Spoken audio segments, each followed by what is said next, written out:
पहला क्वेश्चन है यहाँ पे सियाचिन ग्लेशियर क्षेत्र के ऊपर किनके मध्य झगड़ा है, मतलब कौन दो देश हैं जिनके बीच में सियाचिन ग्लेशियर को लेके झगड़ा चलता है। ऑप्शन नंबर ए भारत और Pakistan, option number B Bharat और चीन, ऑप्शन नंबर सी भारत और नेपाल, ऑप्शन नंबर डी चीन और नेपाल। तो देखिए सियाचिन ग्लेशियर के बारे में आप लोग जानते होंगे, ये भारत और पाकिस्तान के बीच विवादित जगह है। ऑप्शन नंबर ए इसका सही आंसर है। ठीक है, सियाचिन ग्लेशियर भारत और पाकिस्तान के बीच विवादित है। यह सबसे ऊंचा है, ये ध्यान रखिएगा, ये समुद्र तल से 5,753 मीटर की ऊंचाई पर है और इसे दुनिया का सबसे ऊंचा युद्ध क्षेत्र भी माना गया है। ठीक है ना। साल 1984 में ये दोनों देशों के बीच विवादित रहा है और इसी पे आप लोग को याद होगा कि सियाचिन ग्लेशियर पर कब्जा करने के लिए भारत ने 13 अप्रैल 1984 को ऑपरेशन मेघदूत चलाया था। तो ये इतना याद रखिएगा, ऑपरेशन मेघदूत किससे संबंधित है, तो सियाचिन ग्लेशियर से संबंधित है, ये याद कर लीजिएगा। और इस अभियान का नेतृत्व जो है ये लेफ्टिनेंट जनरल प्रेमनाथ हेनु कर रहे थे, प्रेमनाथ हुन कर रहे थे, ये याद कर लीजिएगा। ठीक है, इस अभियान के बाद भारतीय सेना ने पूरे सियाचिन ग्लेशियर पर नियंत्रण पा लिया था। ठीक है, बहुत ज़्यादा ये इंपॉर्टेंट है, इसलिए हम आपको ये वाला क्वेश्चंस को कराए हैं। ठीक है, चलिए सियाचिन ग्लेशियर काराकोरम श्रेणी का सबसे लंबा, जो काराकोरम है ना, काराकोरम उसका सबसे लंबा ये ग्लेशियर है। ये 76 किलोमीटर लंबा है और ये कितना मीटर जमीन से ऊंचा है, 5,753 मीटर है और 3,600 मीटर जो है, 620 मीटर ये इसकी मोटाई है, ऊंचाई है। ठीक है ना, तो इसे याद कर लीजिएगा। क्वेश्चन नंबर 2 पे आते हैं। सियाचिन ग्लेशियर भारत के किस राज्य में स्थित है? ये राज्य अथवा केंद्र शासित प्रदेश होगा। ठीक है, तो ये कौन सा है? ये जम्मू एंड कश्मीर में स्थित है। ऑप्शन नंबर सी इसका सही आंसर है, ऑप्शन नंबर सी। ठीक है, सियाचिन ग्लेशियर ही जो है आप देखे होंगे, सियाचिन ग्लेशियर ये जम्मू एंड कश्मीर में स्थित है। तो ऑप्शन नंबर सी इसका सही आंसर है, जो कि अभी जम्मू एंड कश्मीर राज्य नहीं है, वो क्या हो गया है, यूटी बन गया है, केंद्र शासित प्रदेश। ठीक है, इससे related Siachen glacier Jammu and Kashmir के उत्तरी भाग में स्थित है। ये हिमालय की काराकोरम पर्वत श्रेणी का श्रृंखला है। यह दुनिया का सबसे, अभी हम लोग बता दिए, ये भारत और पाकिस्तान के बीच ये ग्लेशियर 70 किलोमीटर तक फैला हुआ है। बाकी सब ये सब हम लोग इसमें इसके बीच में बात कर लिए। ठीक है, चलिए इससे रिलेटेड हम लोग क्वेश्चंस को डिस्कस कर चुके हैं। अब क्वेश्चन नंबर 3 पे आते हैं। निम्नलिखित में से भारत की सुदूर दक्षिण भौगोलिक इकाई कौन सी है? Option number A Kanyakumari, option number B Rameswaram, option number C Lakshadweep, option number D Nicobar द्वीप समूह। तो देखिए यहाँ पे लिखा हुआ भारत की सुदूर दक्षिण भौगोलिक इकाई कौन सी है, तो ये है निकोबार। ऑप्शन नंबर निकोबार द्वीप समूह, ऑप्शन नंबर डी इसका सही आंसर है। ठीक है, निकोबार भारत की सुदूर दक्षिण भौगोलिक इकाई जो है ये निकोबार द्वीप समूह है। ये अंडमान और निकोबार द्वीप समूह का ही हिस्सा है। भारतीय क्षेत्र का सबसे दक्षिणी बिंदु इंदिरा पॉइंट है। अगर बिंदु पूछा जाए तो इंदिरा पॉइंट है, ये याद कर लीजिएगा। ये ग्रेट निकोबार पर कैंपवेल में स्थित है। इंदिरा पॉइंट का नाम जो है ये प्रधानमंत्री इंदिरा गांधी के नाम पर रखा गया था। ठीक है, यह 6 डिग्री 4 मिनट उत्तरी अक्षांश पर स्थित है। भारत का सबसे दक्षिणी बिंदु सुमात्रा इंडोनेशिया से लगभग 150 किलोमीटर दूर है। अब देखिए भारत को 5 भौगोलिक प्रदेशों में बांटा गया है। पहला थार मरुस्थल प्रदेश, दूसरा दक्षिण का पठार प्रदेश, पूर्वी पश्चिमी तटीय प्रदेश और द्वीप समूह। ये जो है आपको 4 भौगोलिक जो प्रदेश में इसे बांटा गया है। ठीक है ना, तो इंपॉर्टेंट है, इसे देख लीजिएगा। क्वेश्चन नंबर 4 पे आते हैं। मुख्य भूमि का दक्षिणी नोक कौन सा है? तो मुख्य भूमि का दक्षिणी नोक जो है ये यहाँ पे आपको केप केमोरिन हो जाएगा। ऑप्शन नंबर ए इसका सही आंसर है। जबकि ओरिजिनली में आपको देखा जाए कि केप केमोरिन के जगह पे अगर यहाँ पे कन्याकुमारी दिया रहता तो वो ऑप्शन होता। ऑप्शन नंबर ए इसका सही आंसर है, भारत का मुख्य भूमि का दक्षिणी नोक। तो देखिए यहाँ पे आपको इसको जूम करके थोड़ा हम दिखाते हैं। यहाँ इसको थोड़ा सा जूम कर देते हैं हल्का। ये देखिए यहाँ पे दिख रहा है, इस मैप को ध्यान से देखिए। इस मैप को जब आएंगे तो ऊपर में नॉर्थ, नीचे में साउथ पढ़ा जाता है।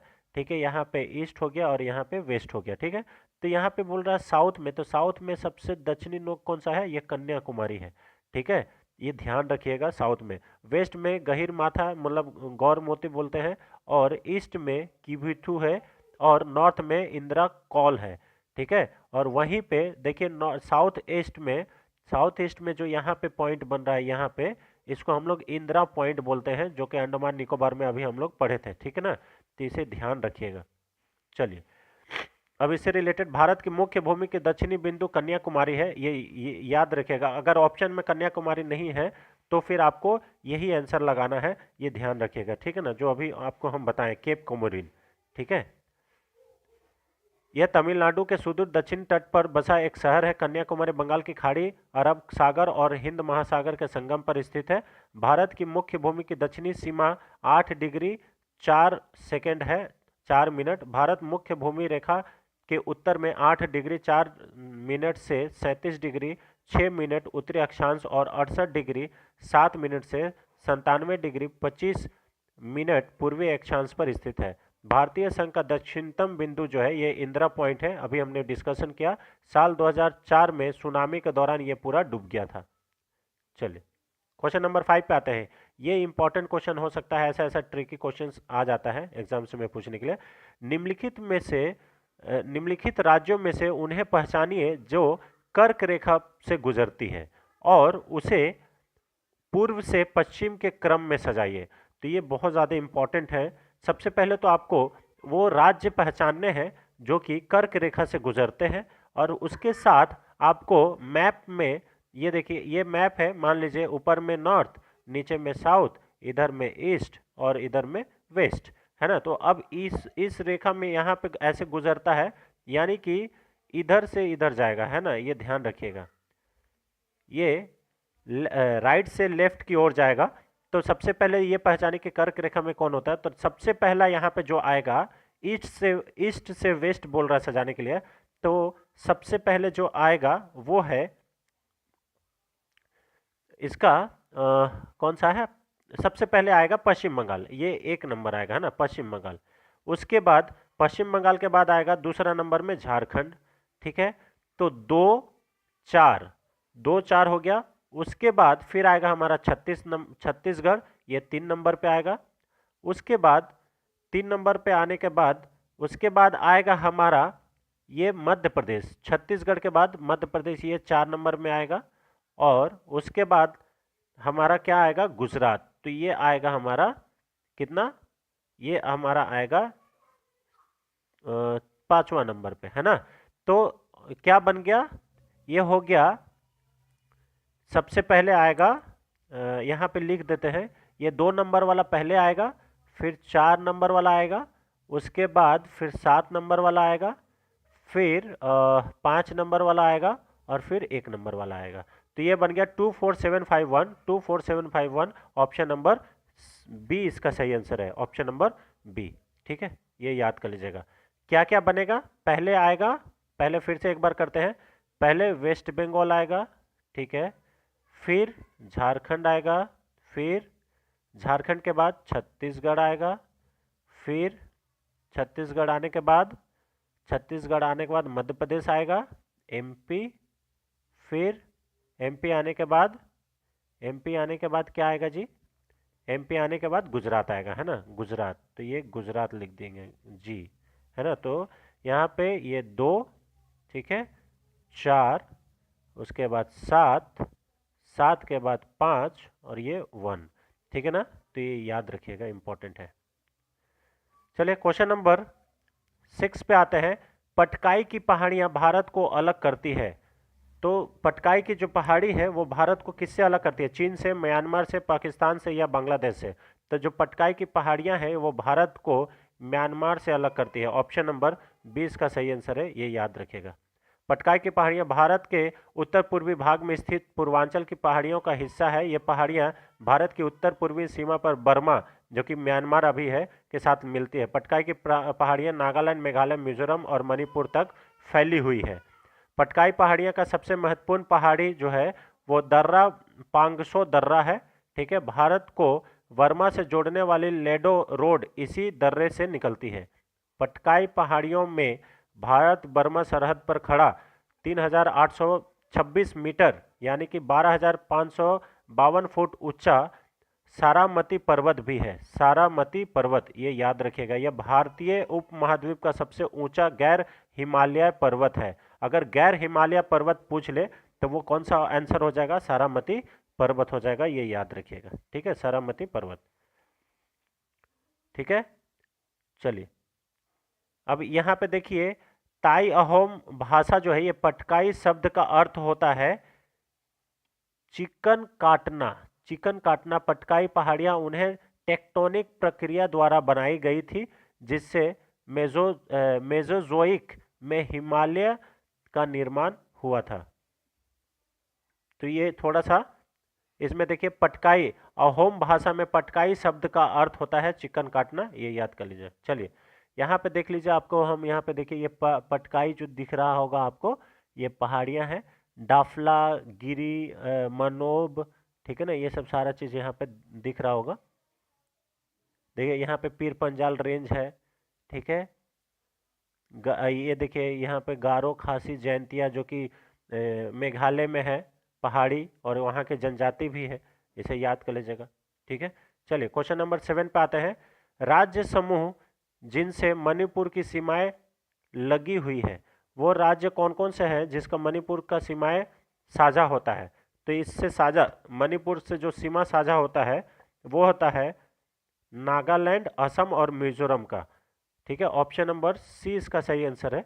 अब देखिए यहाँ पे मणिपुर की सीमाएं किससे साझा होती है? उत्तर में नागालैंड, दक्षिण में मिजोरम और पश्चिम में असम, लेकिन पूर्व में म्यांमार से साझा होता है, ये याद कर लीजिएगा, म्यांमार से। ठीक है, मणिपुर मणिपुर उत्तर पूर्व भारत के 7 राज्यों में से एक है। यह राज्य स्तर पर नागालैंड, दक्षिण में मिजोरम, पश्चिम में असम और पूर्व और दक्षिण में म्यांमार से घिरा है। इसकी राजधानी इम्फाल है।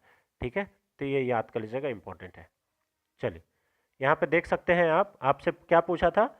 आपसे पूछा था कि मणिपुर से लगी हुई है, तो मणिपुर आपका यहाँ है, यहाँ पे मिजोरम की सीमा लगती है, यहाँ नागालैंड की सीमा लगती है और यहाँ पे असम की सीमा लगती है, और कहीं पे भी नहीं लग रहा है। और बाकी जो इस साइड में है, ये इस साइड में आपका कहाँ से लगता है, आपको हमने बता दिया, ये आपको लगता है, देख लीजिए, म्यांमार से। ठीक है, चलिए क्वेश्चन नंबर 8, भारत और पाकिस्तान के बीच सीमा का निर्धारण किसने किया? तो भारत और पाकिस्तान के बीच जो सीमा है वो रेड क्लिफ के नाम से जाना जाता है। तो sir Cyril John red Cliff नाम है, ऑप्शन नंबर 20 का सही आंसर है। ठीक है, अब अगर हम मैकमोहन रेखा की बात करें तो line of actual control Bharat और चीन के बीच होता है, आपको मालूम होगा। ठीक है, लाइन ऑफ एक्चुअल कंट्रोल, और मैकमोहन लाइन भी जो है वो भारत और तिब्बत के बीच ऐसे बोला जाता है, लेकिन तिब्बत पे भी हक उसी का है, तो इसलिए भारत और चीन के बीच भारत ये कहा जाता है। ठीक है, और डुरंड रेखा जो है वो डुरंड रेखा किसके बीच में है? तो भारत और डुरंड रेखा जो है, आप लोग बताइए। देखिए यहाँ पे भारत और पाकिस्तान के बीच सीमा का निर्धारण ब्रिटिश वकील सर सिरिल रेडक्लिफ ने किया था, और सर सिरिल रेडक्लिफ ने 17 अगस्त 1947 को भारत और पाकिस्तान के बीच ये रेखा बना दिया था। ठीक है, इस रेखा को रेडक्लिफ रेखा कहा जाता है।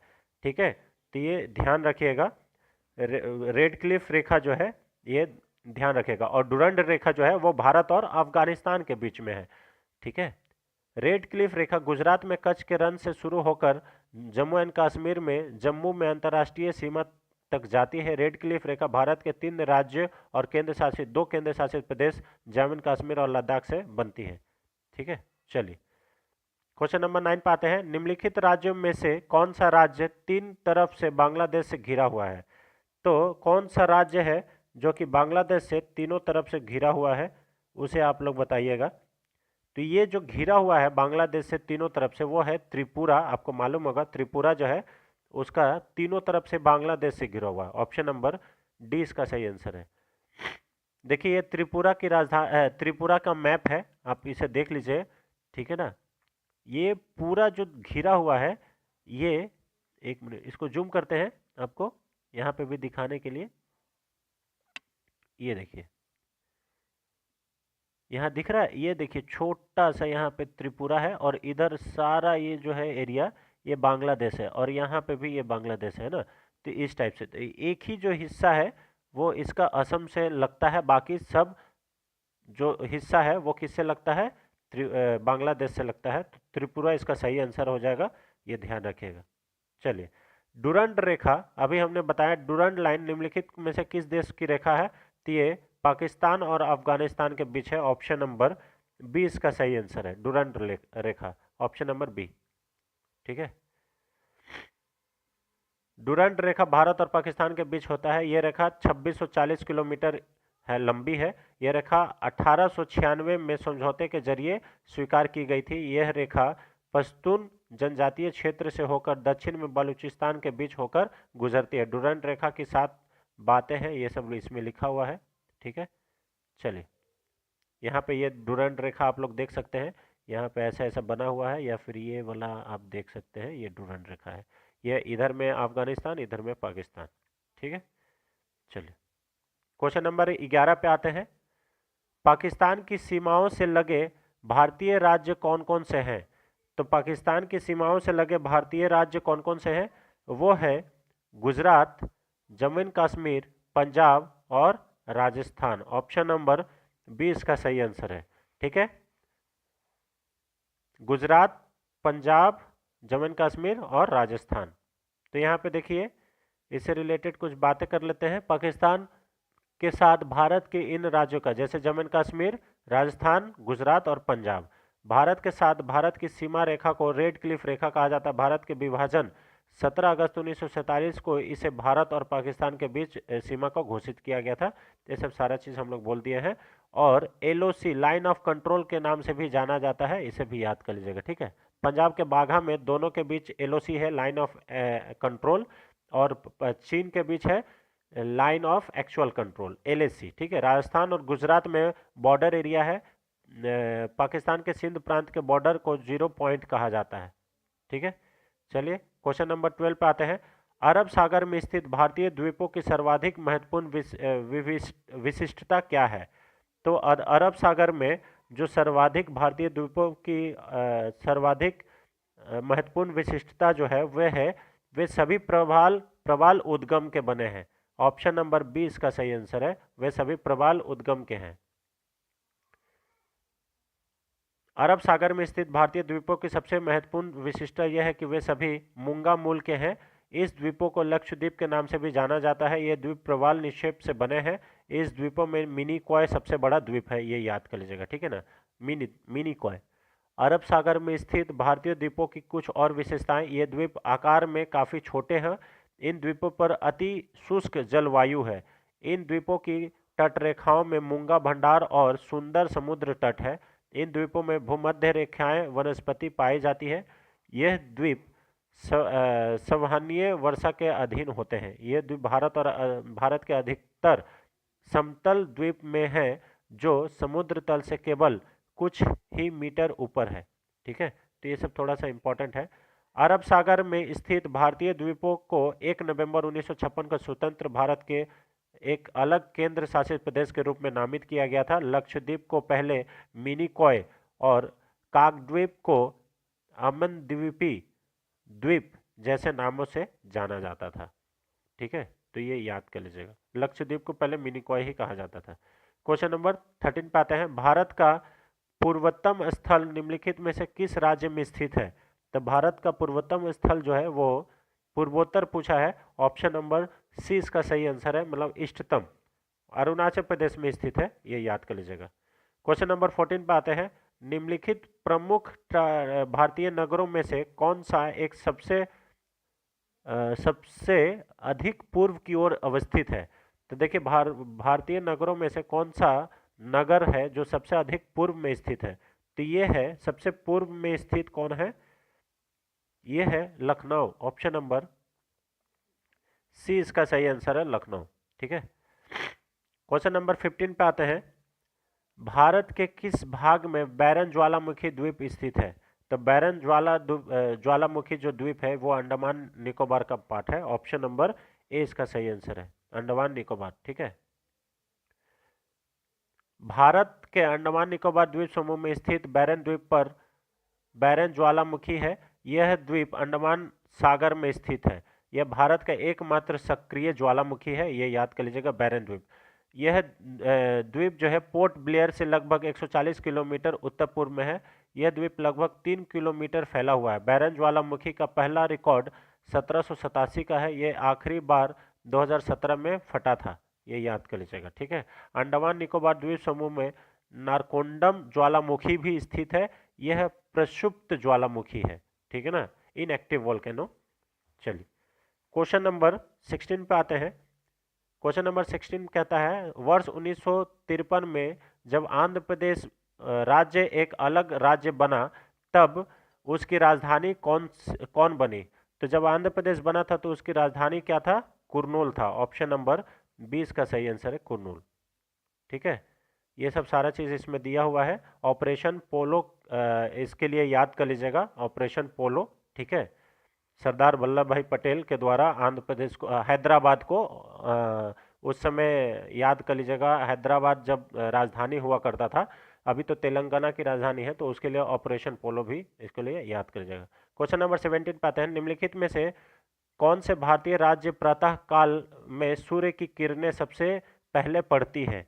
तो सूर्य की किरणें सबसे पहले अरुणाचल प्रदेश में पड़ती है। ऑप्शन नंबर डी इसका सही आंसर है, अरुणाचल प्रदेश, ठीक है। क्वेश्चन नंबर 18 पे आते हैं। क्षेत्रफल के क्रम में भारत के 3 सबसे बड़े राज्य, तो सबसे बड़े राज्य कौन कौन से हैं? राजस्थान, मध्य प्रदेश और महाराष्ट्र। ऑप्शन नंबर ए इसका सही आंसर है, ठीक है। देखिए राजस्थान, मध्य प्रदेश और महाराष्ट्र, ठीक है। क्वेश्चन नंबर 19 पे आते हैं। कौन सा राज्य उत्तर पूर्वी राज्य की 7 बहनें 7 सिस्टर का भाग नहीं है? तो 7 सिस्टर का भाग कौन सा नहीं है? पश्चिम बंगाल नहीं है, जो दिया गया आंसर है उसमें। ऑप्शन नंबर 20 का सही आंसर है मेघालय, अरुणाचल प्रदेश, त्रिपुरा है, ठीक है, 7 सिस्टर, ठीक है। चलिए क्वेश्चन नंबर 20, आज का लास्ट क्वेश्चन। भारत का सबसे अधिक विस्तृत भू आकृति प्रदेश कौन सा है? तो भारत का सबसे अधिक विस्तृत भू आकृति जो प्रदेश है वो दक्षिण का पठार है। ऑप्शन नंबर डी इसका सही आंसर है, दक्षिण का पठार, ये याद कर लीजिएगा, ठीक है।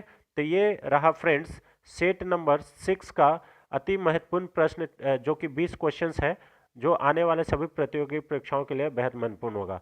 अगर आप इस वीडियो को पूरा अंत तक देखे हैं तो वीडियो को लाइक करें, चैनल पर नए हैं तो चैनल को जरूर सब्सक्राइब कर लें और अन्य लोगों के साथ भी शेयर करें, ठीक है। Thanks for watching friends, thank you so much. मिलते हैं नेक्स्ट वीडियो में, तब तक के लिए जय Hind, thank you so much.